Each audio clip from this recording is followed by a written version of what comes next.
Hey everyone, welcome to the Industry Show. I'm your host, Nitin Bajaj, and joining me today is George Jacob.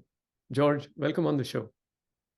Hi, It's great to have you here.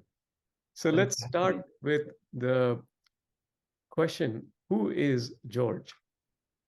me. George is someone who likes museums, architecture, design, nature, people, communities,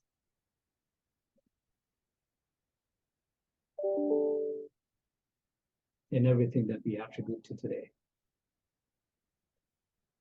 And you have quite a list of accomplishments and would love to talk more about them. But tell us about the Bay Ecotarium. What is it?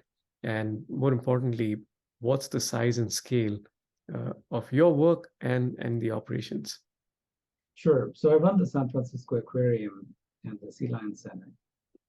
And we have 5 other divisions focused on our united mission of conserving and protecting the San Francisco Bay. So the oldest branch that we have is called the Bay Institute, Mhm. which is celebrating its 42nd year as we speak. Nice. I would love to hear the from the work you've done, and you've done quite a bit, not just around San Francisco, but around the globe. Your impact, your designs, your work has shaped quite a few uh, places around the world. Give me a sense of what I would like to call the impact of the work you have done. So my life and career force has been planning and designing museums, and in some cases running them. Mhm. So I mostly enjoyed the planning and designing part of this career, which is more exciting, which is more fast-paced, which is more challenging, and contextually and subject-wise, radically different from each other. Mhm. So the disciplines have ranged from paleontology to Egyptology to science, technology, winemaking, dinosaurs to fish in this case. So every project has been a learning experience. It has taught me many things, and in the process, hopefully, has made me a better person. And working across cultures, geopolitical boundaries, has its own challenges, but also presents tremendous opportunity of growth, self-growth. So over the years, I've worked in many countries and designed museums in over 14 countries. Wow. And most recently, I was involved with the creation of a dinosaur museum in Canada. Mhm. Um, and my present assignment, part of it is, of course, running bayecotarium.org, which is a 501c3 nonprofit. But the other part of my job is more exciting, which is transforming the Smithsonian affiliated aquarium into a world-class climate and ocean conservation living ecotarium. So this has many challenges given our location on Pier 39, which is on the Embarcadero in San Francisco. Mhm. Um, and it has sensitivity associated with shoreline development. True. But it is something which is important. Climate literacy is one of those areas which has always taken a backseat. As a result, what happens is that when you go to these climate conferences or ocean conferences, the audience is already evangelized, and that vocabulary doesn't translate to the general masses or the general public. Mhm.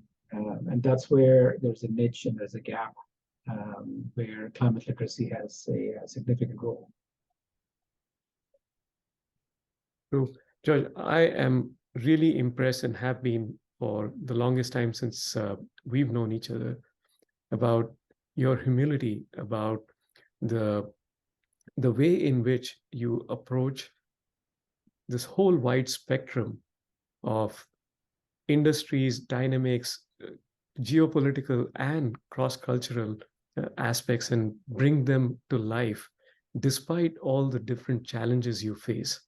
So really appreciate you and the work you do. and the things you brought to life. I'm very curious to hear, among the many challenges that you face, what is the one big challenge you would like to call out? So I think in the present context, getting entitlements and permits Mhm, for rapid construction of this comprehensive facility has been a challenge. And like I mentioned previously, partly it is associated with our location. mhm, We are on the San Francisco Embarcadero, which is visited by about 15 million tourists every year. So these are pre-COVID numbers. mhm, And the numbers post-COVID are slowly climbing, and hopefully in the next couple of years, it'll be back to 15 million or even more. That presents a slew of other challenges. The aquarium's east side faces the waterfront, mhm, and there is a limitation of the physical footprint in terms of its expansion. So to expand the facility or to transform the facility, one has to go vertically up, and that hinders with the viewing corridor height limits on that particular location. mhm, And then, of course, there is the environmental impact statement that normally can take up to 18 months, if not more. And even after that time period, there could be a number of unresolved issues that can take us back to the drawing board for redesign and reiteration and rethinking of the footprint of the facility. Because we are focused on climate and SDG goal 13, which is life under the oceans, mhm, we would like to create a building that is LEED Platinum or carbon neutral or carbon negative. mhm, So those high standards of reducing emissions come with their own challenges. And the overarching challenge on top of that is Pier 39 is a confluence of about 300 small and big businesses. mhm, And if that corner is turned into a construction zone for an extended period of time, all those businesses will be impacted in some shape or form. So to reduce that impact, our strategy has been to focus on something structurally, which is a prefab. So what that means is that it's constructed offsite, right, then assembled on site to reduce the time period of execution. mhm, So while the execution part in my mind is something that we can wrap up in about 24 to 26 months, which is extremely fast for a project that involves live animals. So currently we hold 24,000 live animals in our tanks. We hold 750,000 gallons of salt water that we pull from San Francisco Bay and filter. With the new facility, the capacity will go up to 1.2 million or 2 million gallons of salt water. The number of animals will jump to 30,000. The number of species will jump from 200 to maybe 330, 350 species, new species. So, every species, has its own life support system challenges, its own feeding cycle and supply chain challenges, and so on. So it's a very complex project, the choreography of moving all these animals into holding tanks while the construction is on and moving them back and acclimatizing them back in the tanks. That's a very complex maneuver. But having studied that intimately, I can still feel confident that it can be executed in 24 to 26 months. But the time leading up to the permits, prior to us breaking ground, that has been the single most mhm. challenge that we face. George, if I can think of anyone who can get this done and in the time frame you've listed out, it is you. So I'm glad that you're at the helm of this project, and I can't think of anyone better than you to get this done. Thank you. On the flip side of challenges come opportunities. What's the most exciting opportunity that you're looking at? I think with the Bay Equatorium, this climate project, the opportunity of creating climate literacy on a platform that is global. So the platform is not confined to the geographical location on the Embarcadero in San Francisco. The footprint is global. And that combined with AI today presents a fantastic opportunity for Mhm, spreading subscriptions, extending portals to communities far and wide, and enhancing and accelerating climate literacy using layered AI-based learning. So everything from climate curatorship to climate skilling to SEO-based information gathering, extrapolation of data, using interface graphics,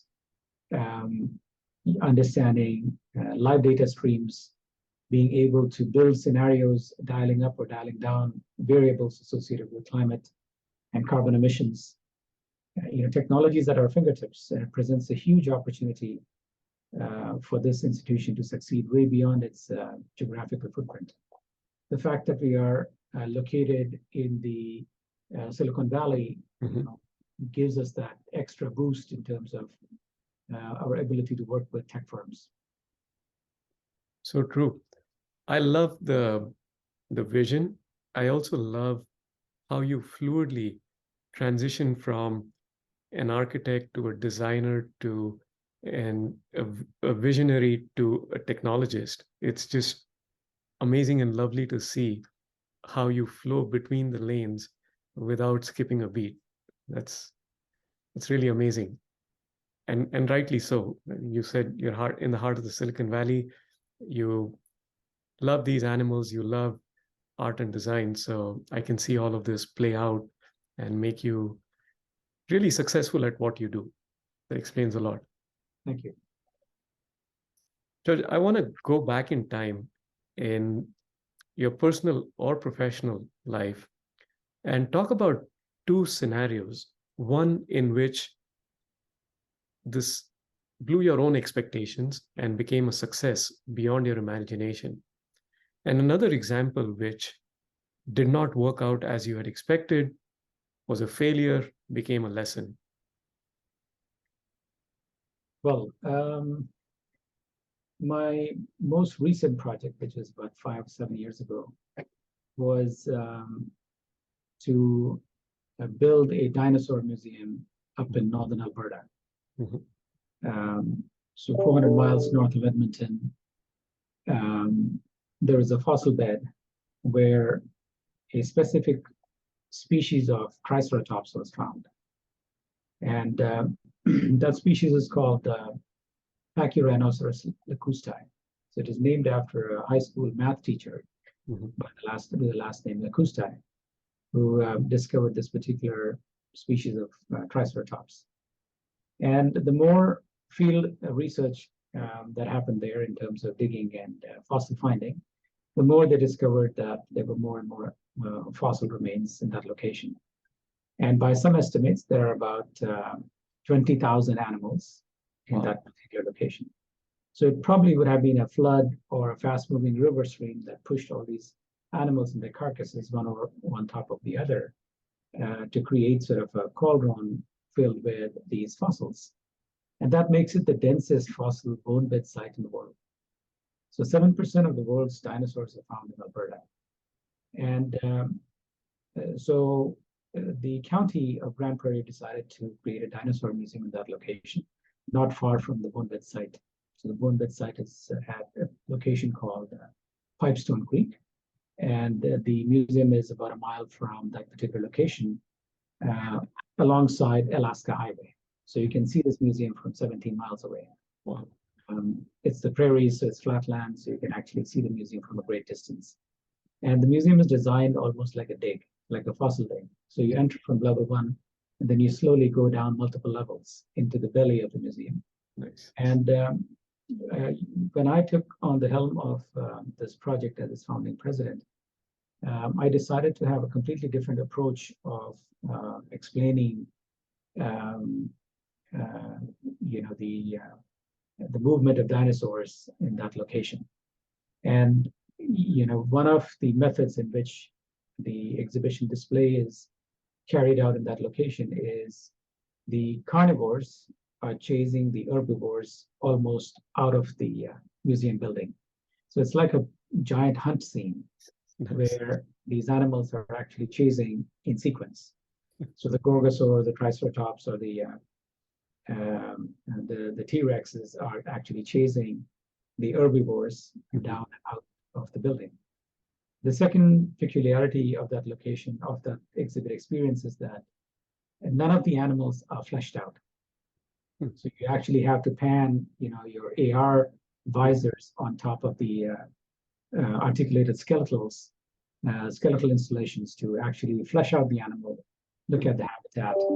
And what makes it even more interesting is that one exhibit actually pounces onto another exhibit. So when you pan your AR visor over one exhibit and pan it onto the next one, you seamlessly transition the movement of the animal from one location to the other. So they're all interconnected in one giant ecosystem. So that makes the exhibit experience quite special.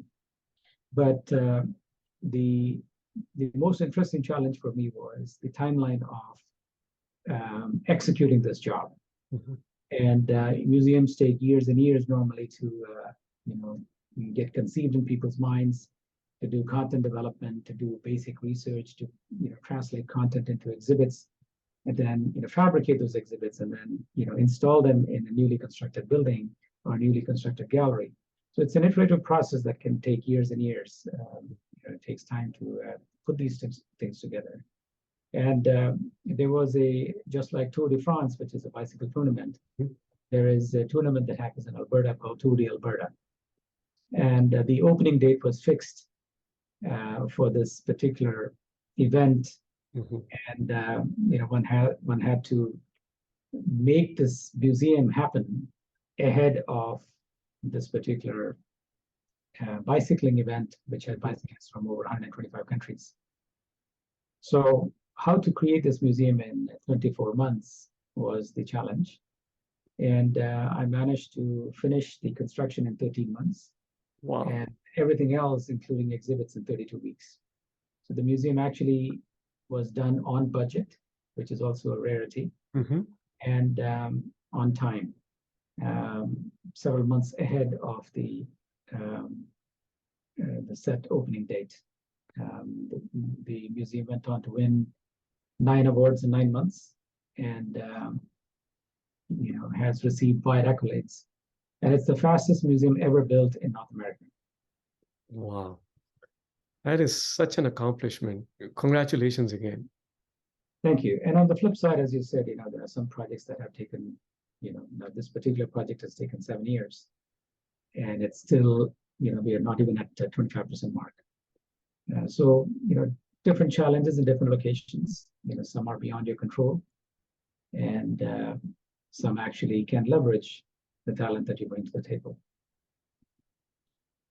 That's amazing. And again, thanks for openly sharing both your successes and the lessons. And on that note, I would like to bring us to my favorite part of the show, which we call the one-line life lessons. And I would love for you to share some of your life lessons with us. So these are one-liners. Okay, so the one-liner that I really like is no pressure, no diamonds. Love it. So the founder of IKEA lived by that axiom: no pressure, no diamonds. The other one-liner that I often think about and often realize it's quite true in so many ways is art is synonymous with science, and science is synonymous with art. The overlap is far more than differences that it seems to sort of behold in the popular parlance. True. The third life lesson is something that I've learned from my hero and mentor, Dr. Sylvia Earle, who has dedicated her life to the oceans. And she often says, no blue, no green. If there is no blue in terms of water or the oceans, there cannot be any green on planet Earth.